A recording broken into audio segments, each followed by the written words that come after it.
What I'm going to discuss to you right now is about the National Building Code of the Philippines, about the Republic Act 6541 and Presidential Decree 1096. It is different from the National Structural Code of the Philippines, to know. When you're getting this book or searching online, you might get confused at first why there is a Republic Act or RA 6541 and at the same time a Presidential Decree or PD 1096 that connects to NBCP. This is what you need to know.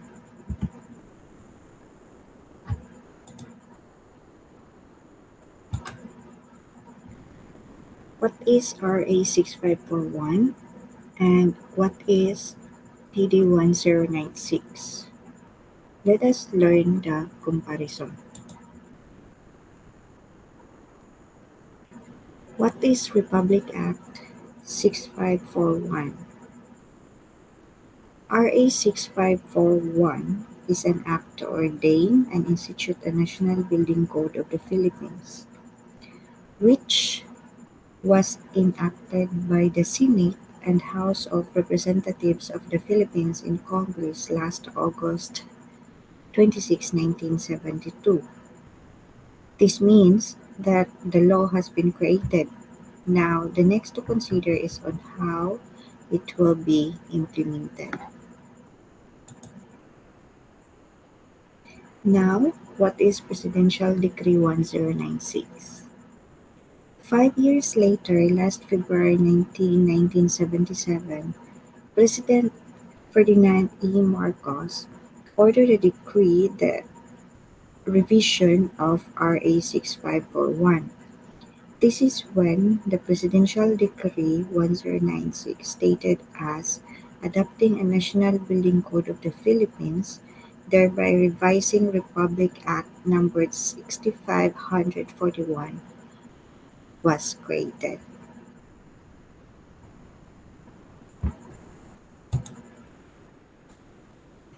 Purpose of the revision from RA 6541 to PD 1096 are the following. First,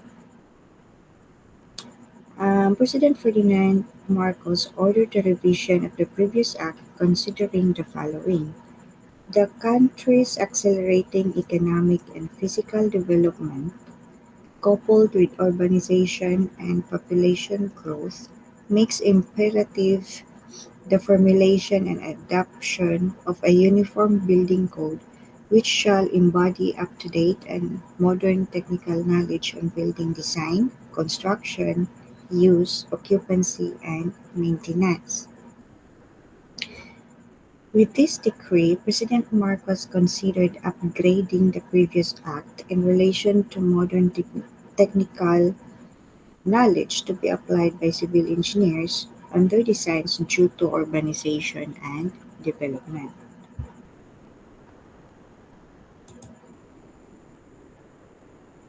While there is the Act 6541 entitled An Act to Ordain and Institute a National Building Code of the Philippines, this same does not conform with the developmental goals and infrastructure program of the government and does not adequately provide for all the technological requirements of buildings and structures in terms of up-to-date design and construction standards and criteria. This means that we should now be using the PD 1096 as it contains the updated and revised terms in full consideration of all applicable advancement being observed to improve the previous act.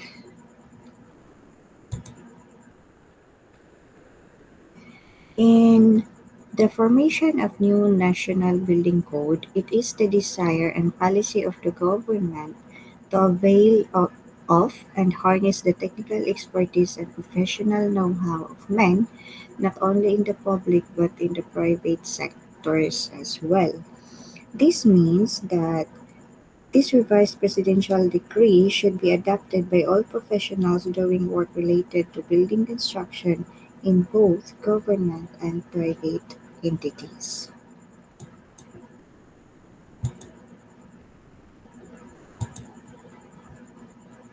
Thank you.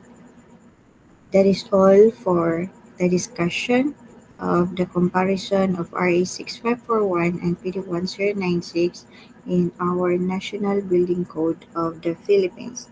You may check on the next discussion for the National Building Code of the Philippines, Chapter 1.